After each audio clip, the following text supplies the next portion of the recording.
I was 22 the first time my father publicly humiliated me for my job.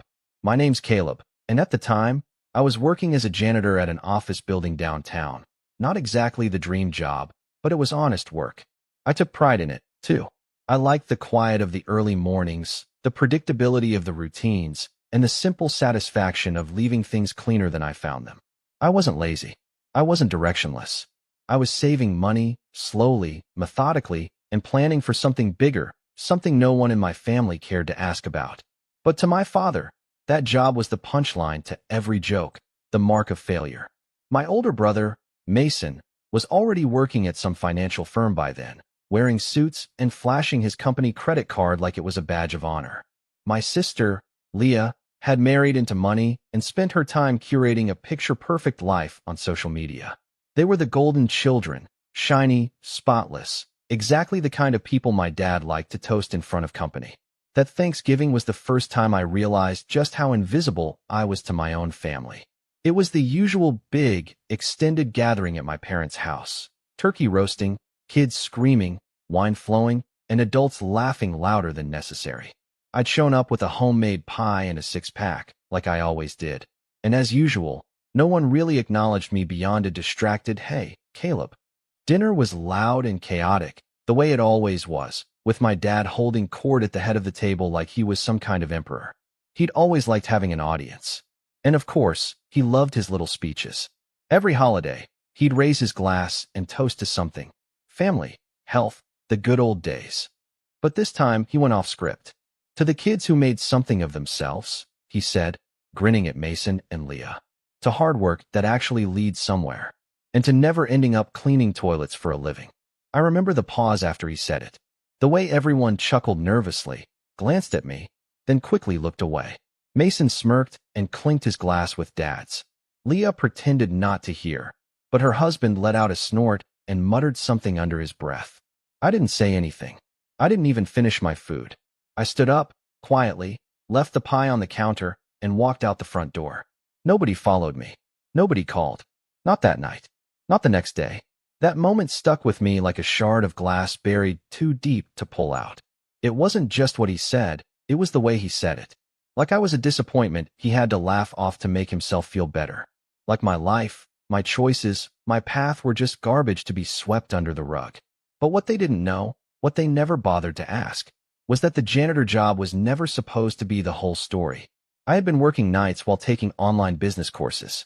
I was learning everything I could about commercial real estate, maintenance, building codes, contracts, zoning laws. Every paycheck I earned from scrubbing toilets and mopping floors went into a savings account that I treated like sacred ground. I had a goal, a timeline, a vision. I wasn't going to be a janitor forever. I just didn't feel the need to broadcast it. Over the years, I showed up to fewer and fewer family gatherings. The invites started feeling more like formalities anyway, mass texts with no warmth behind them. And I didn't mind. I was busy building something real. I bought my first small office building at 26. It was a rundown property near the industrial edge of town. Leaky pipes, outdated wiring, the whole 9 yards. But I fixed it. I managed the cleanup myself. I put in new systems, got it up to code, brought in tenants, and within a year, I was already seeing a return. It wasn't glamorous, but it was mine. By the time I was 30, I owned 3 buildings and had just started my own property management company. I had a team, contractors I trusted, a lawyer on retainer, and a portfolio that was growing faster than I'd ever imagined. I still dressed simply. I didn't post about it. I wasn't trying to prove anything. But I never forgot that Thanksgiving toast. Not once. It wasn't until a couple years later that I saw him again in person. Not at a family event. Not at another holiday dinner. But sitting outside my office building. In the rain. In a wrinkled shirt, holding a manila folder in his lap like it contained the last scraps of his dignity. At first, I didn't recognize him. He'd aged badly. His hair was thinner, his posture hunched. The man who used to fill a room with his voice now looked small. He didn't see me approach, just kept staring at the glass doors like he was unsure if he should even go in. When he finally did look up, our eyes met. And the look on his face? It said everything. He knew. But before I say what he wanted, before I explain how it got to that point, you need to understand just how deep the rift in our family ran. How my father's ego, his pride, His need to humiliate and control tore through the years like a slow, burning fuse. Because that Thanksgiving toast was just the beginning. The real fallout started after that. One choice, one snub, one insult at a time, until it all came crumbling down. I didn't stop speaking to my family altogether after that Thanksgiving toast, but something in me shifted. I became quieter, more guarded. Phone calls felt more like obligations than conversations. I kept them short, polite, distant. My siblings didn't notice. My dad certainly didn't. And my mom, well, she never challenged him on anything. She had perfected the art of looking away. Over the next couple of years, the pattern only hardened. Every family gathering followed the same script. Mason would talk about his latest promotion or his new client bonuses, and Dad would nod with pride, throwing out lines like, "That's how you build a future," or, "Now that's a man with direction." Leah would flash photos of her kids in private school uniforms, her husband chiming in with stories about ski trips and backyard renovations. They'd all talk over each other like they were auditioning for the spotlight. And me? I'd just sit there, sipping water, answering direct questions with as few words as possible, waiting for an excuse to leave. The real breaking point didn't come all at once. It started with little things, tiny, cutting remarks Dad couldn't help but throw my way. "Still mopping floors, Caleb? You know, if you'd followed Mason's lead, you'd have a corner office by now. Don't worry, we all bloom in our own way. Some just take longer." He never asked what I was doing with my time. Never asked how my buildings were doing, or how my tenants were, or how I'd gone from one property to three. And I never told him. It wasn't out of pride, it was out of exhaustion. Why share with people who only hear what they want to? Mom would try to smooth things over with tight smiles and weak chuckles, offering me extra pie or asking if I needed leftovers, as if that somehow made up for being treated like the family footnote.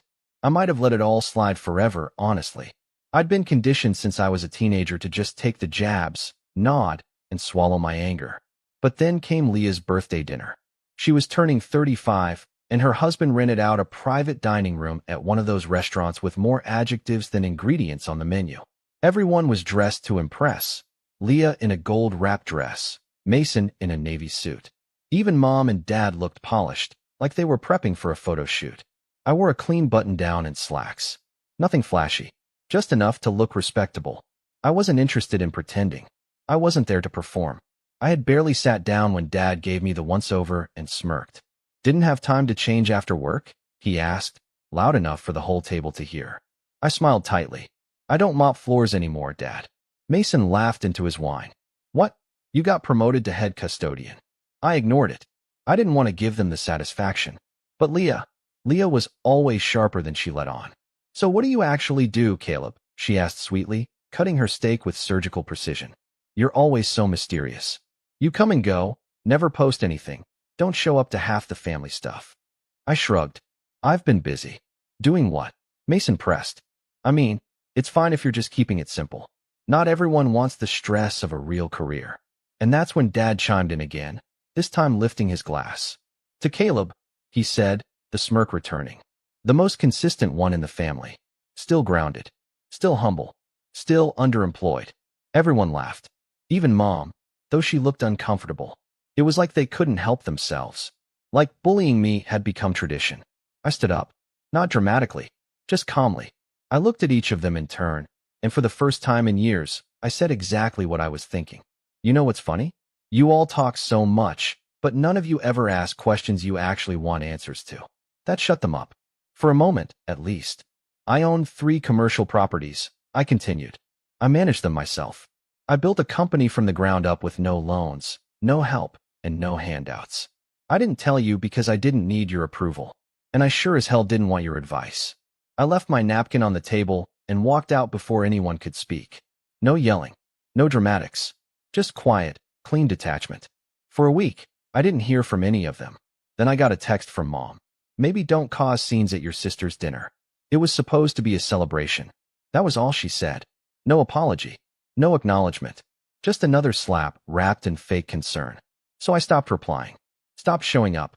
I skipped the next Thanksgiving entirely. Went on a weekend trip to the mountains instead. Snow, silence, peace. It was the first holiday I actually enjoyed in years. But the silence from my family didn't last. 6 months later, Mason called me out of the blue. "Hey," he said, sounding unusually stiff. "I was wondering if you could meet for lunch. Somewhere quiet." I was suspicious immediately. Mason never wanted anything that didn't benefit him. "What's going on?" I asked. "It's about Dad," he said. He didn't want me to say anything, but he got let go. Company restructuring. He's having trouble finding new work. I blinked. That man had been bragging about his job security since I was a kid. "So," I said, "he's struggling, man. Mom's worried. He's not talking to anyone. Just sits around the house all day. He's applied to places, but no bites. It's been months." I could hear the hesitation in Mason's voice, the careful way he was building up to something. "He saw your name on a building downtown," he finally said. "One of your tenants mentioned you in passing." He was surprised. "And then he asked me if I thought you were hiring." I said nothing. "Look," Mason said, "I'm not saying you owe him anything, but maybe just talk to him. Even if it's not a job, maybe a reference or something. He's proud, okay? But he's scared too. I've never seen him like this."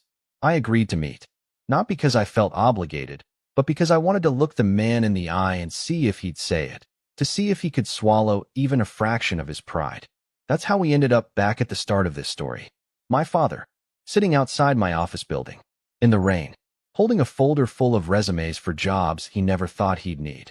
But before I tell you what happened when I let him in, what he said, and how I responded, you need to know what came before that. Because right after I walked out of Leah's birthday dinner, the real betrayal hadn't even happened yet.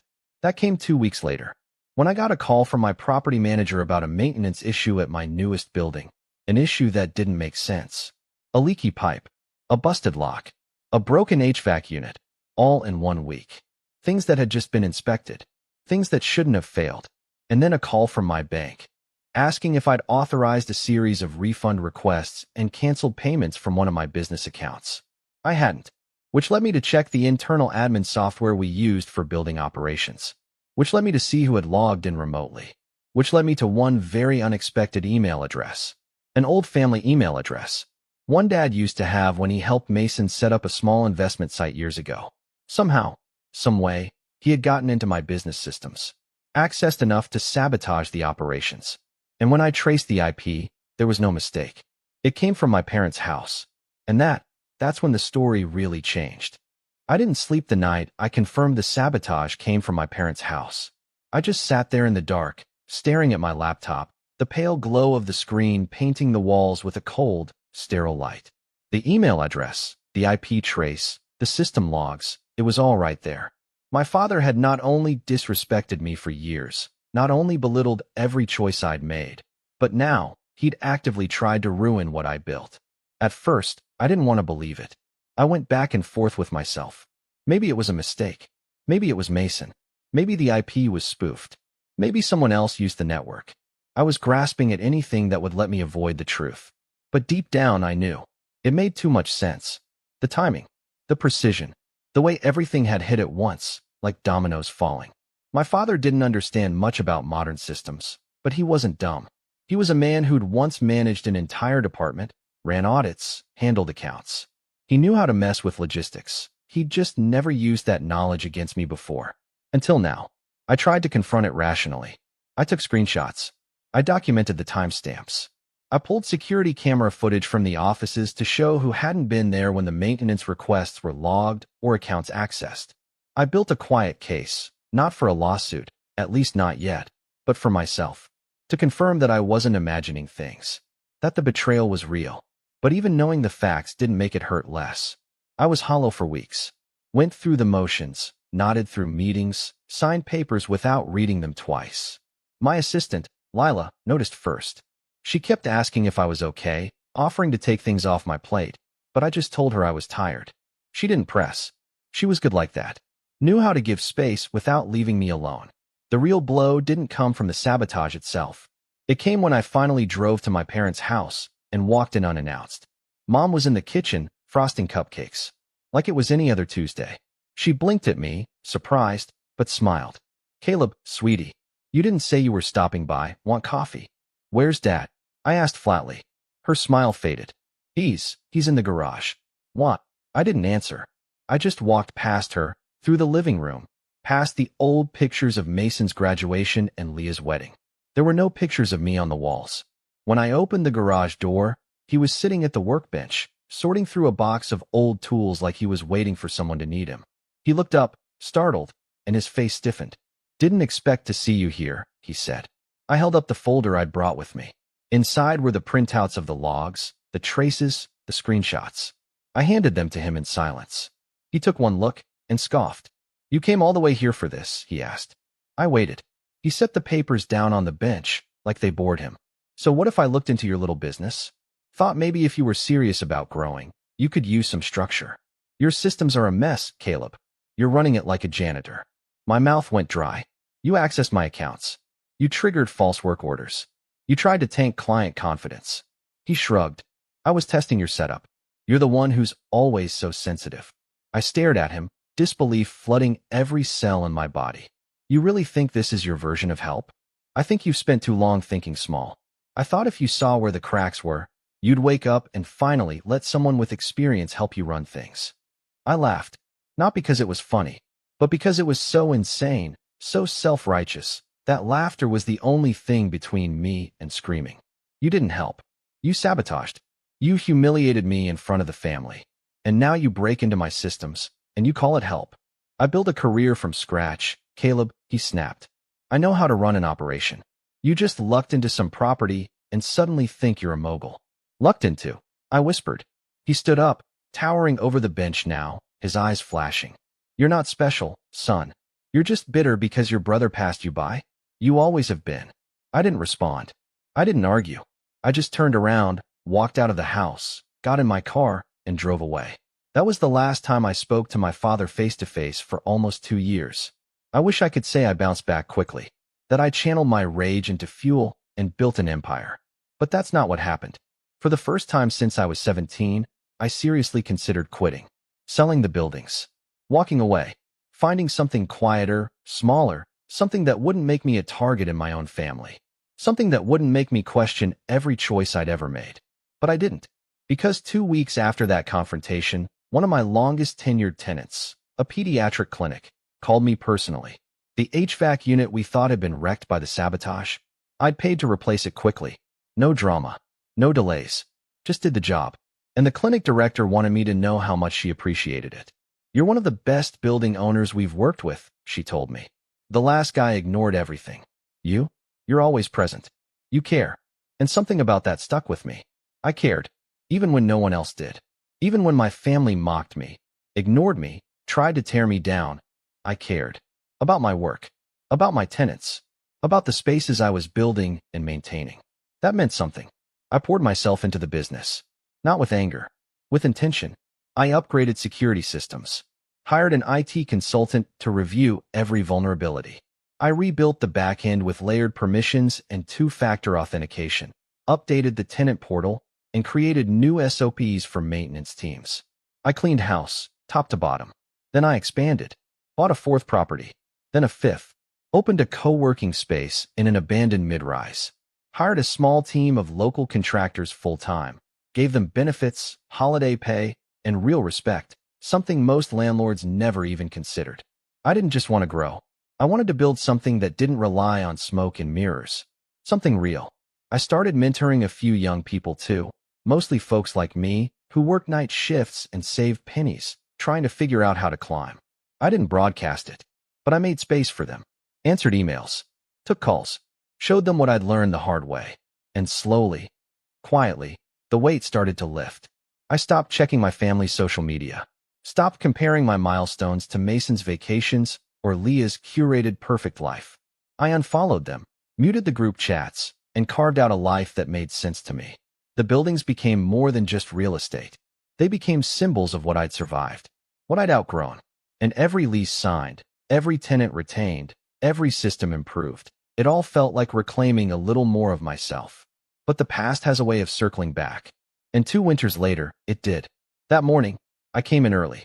The sky was gray, soft flurries falling outside the large glass windows of the downtown office building I'd bought 6 months earlier. The coffee machine sputtered to life in the break room. I was reviewing new leasing agreements when Lila poked her head in. "Hey," she said, hesitant. "There's someone outside. Said he's here about a job." I looked up, confused. A walk-in. She nodded. But, Caleb, it's your father. I froze. Then stood, walked to the lobby windows. And there he was. Same man. Same cold smirk softened by years of wear.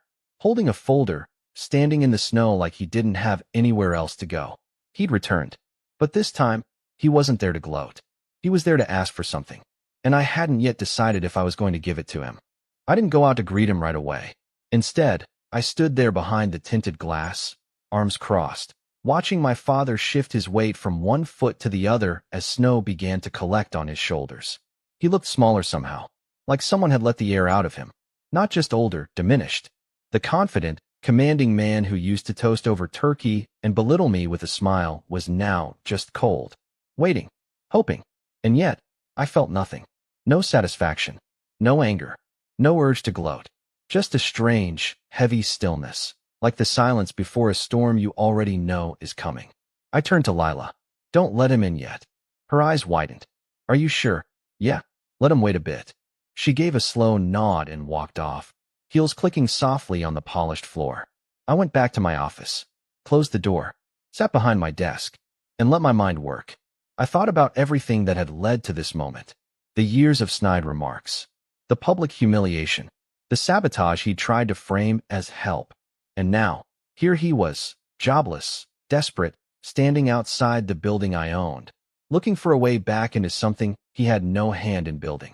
The irony was almost too perfect, but I wasn't interested in petty revenge. Not anymore. I wanted something that would last, a message he couldn't ignore, a lesson he couldn't twist into pride. So I started planning. The first thing I did was pull up the folder I kept labeled contingencies. It was where I stored documentation of the sabotage, everything I'd quietly gathered and filed away after our last encounter. Back then, I didn't know if I'd ever need it, but something in me couldn't let it go. And now it felt like a loaded chamber waiting for a trigger. I printed a few choice pages, IP logs, system access, timestamps. Not everything, just enough to remind him I hadn't forgotten. Next, I called my lawyer, Sam. He was sharp, discreet, and had been on retainer since the second building. Hey, I said, hypothetical question for you. Let's say someone with a history of hostility towards you showed up looking for work. Someone who had previously accessed your business systems without permission. Could you legally hire them and also use that contact to secure protections in case they ever tried something again? There was a pause. Hypothetically, Sam asked.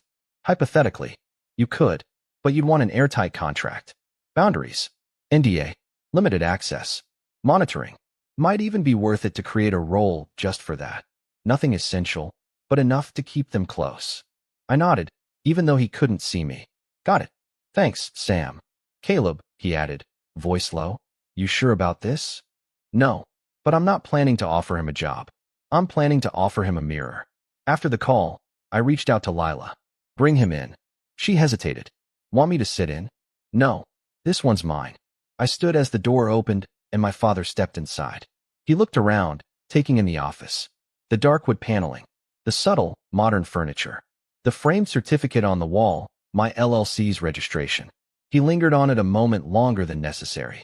Then our eyes met. Caleb, he said, voice scratchy. Thanks for seeing me. I gestured to the chair across from me. Sit. He did. There was a long pause, heavy with everything unspoken. He cleared his throat. I know this is unexpected, but I figured I'd try. Things have been hard lately. I said nothing. I know I haven't always been the most supportive, but I'm looking for something stable now. Thought maybe, if you had something. I let the silence stretch until it bordered on cruelty. Then I opened the folder and slid it across the desk. He looked at it, then back at me. I remember this, he said softly. So you kept it? I nodded. I keep a lot of things. He didn't open it, just rested his hands on top. I was wrong, he admitted. About a lot. I wanted to believe you were still figuring things out, that I still had time to teach you something. But I see now, you built this without me. You don't need my help. No, I said calmly. I don't. He swallowed hard. But you came here anyway. He nodded. I don't have anything open that fits your background. I continued. And frankly, you're a liability. I can't risk another breach. His face tightened. But, I said, I can offer you something. His eyes lifted. I have a new division. Property inspections. Nothing glamorous. Just routine checks. Plumbing, HVAC, structural walkthroughs, field work, clipboards, reports, entry-level stuff, contract only, no admin access, no systems, no keys. His face fell just slightly. Sound beneath you? He shook his head slowly. No, not anymore. I leaned forward. If I bring you on, it's with full monitoring. Weekly check-ins, random reviews. Any deviation from the route, any missed appointment, and you're out. He nodded again, smaller this time. And you sign a statement acknowledging your past interference and agreeing to cease all access attempts or communications related to my internal systems. Permanently. I pulled out the pre-drafted agreement from Sam and slid it over. He took it, read a few lines, then looked up. You already had this ready? I knew you'd come eventually, I said. I just didn't know when. He looked down again, then signed. When he handed it back, I didn't smile, didn't shake his hand. I simply stood. Lila will give you your schedule. You start Monday. He rose too, eyes searching mine for something, gratitude, maybe, forgiveness. But I wasn't offering that. Not yet. As he turned to leave, I added, one more thing. He looked back. This doesn't change the past. You may be working under me now, but don't mistake that for acceptance. He nodded slowly, then walked out. I sat back down, heart pounding, not with anger, but with a strange, calm clarity. This wasn't revenge. This was reclamation. But it wasn't over yet. Because I wasn't just planning to keep him close. I was going to show him, day by day, building by building, exactly what I had built, what he dismissed, what he tried to break, and what could never be taken from me again. I didn't want an apology. I wanted him to see the truth and live with it. Every single day. He showed up on time that first Monday. Gray jacket, stiff posture, the folder I'd given him tucked under his arm like a schoolboy's homework. Lila handed him the checklist, explained the system, showed him how to scan QR codes posted in each mechanical room and maintenance corridor to verify that he'd completed his inspections.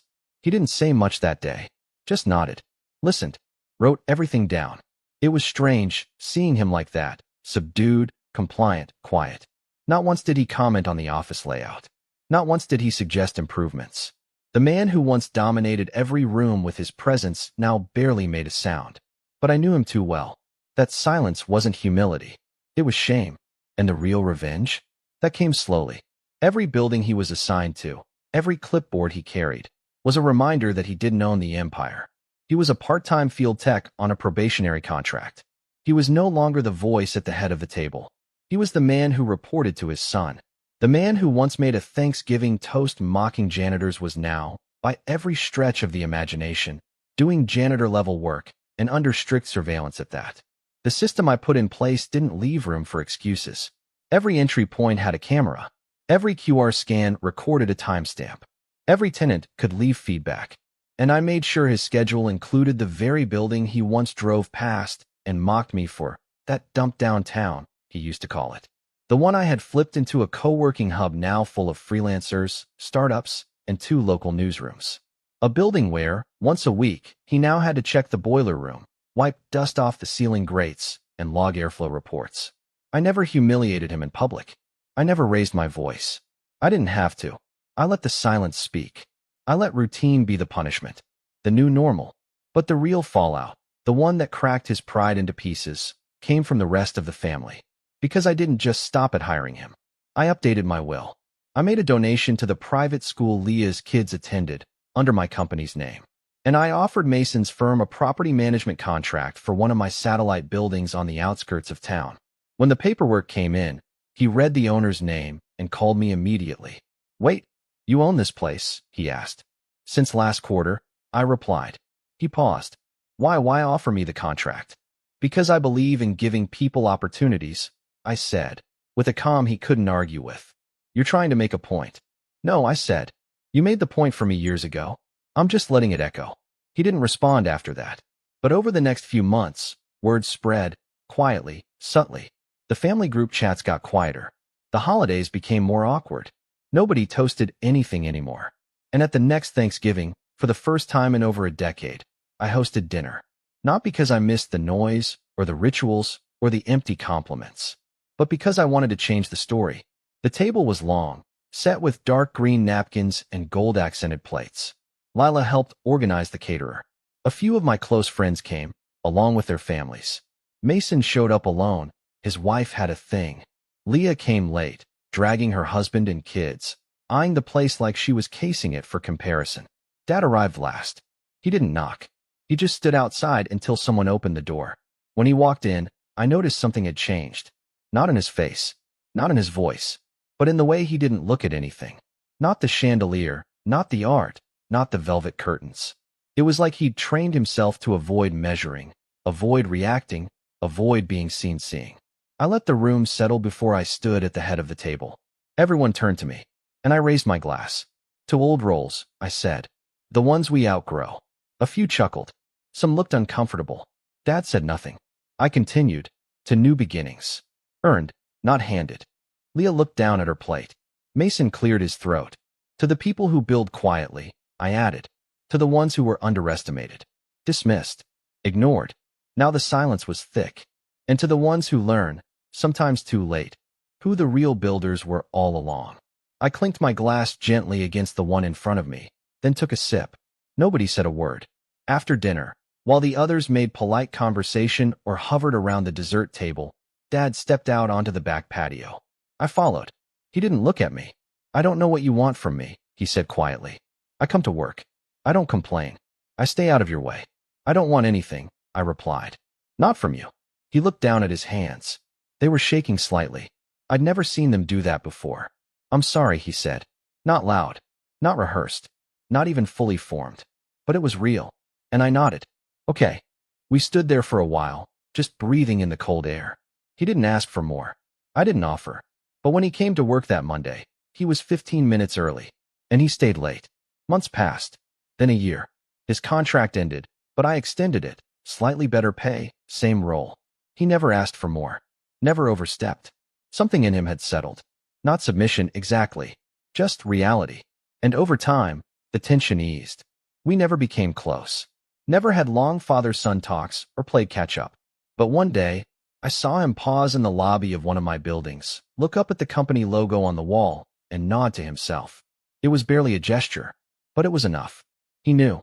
And the final piece of revenge was that I no longer needed it. The power he held over me for decades, his approval, his recognition, his validation, was gone. I had taken it back. Not by force, but by becoming undeniable. My revenge wasn't in making him suffer. It was in making him see. And he did. Every single day. Until the end. And the last words he ever spoke to me were these. You built something I couldn't even imagine.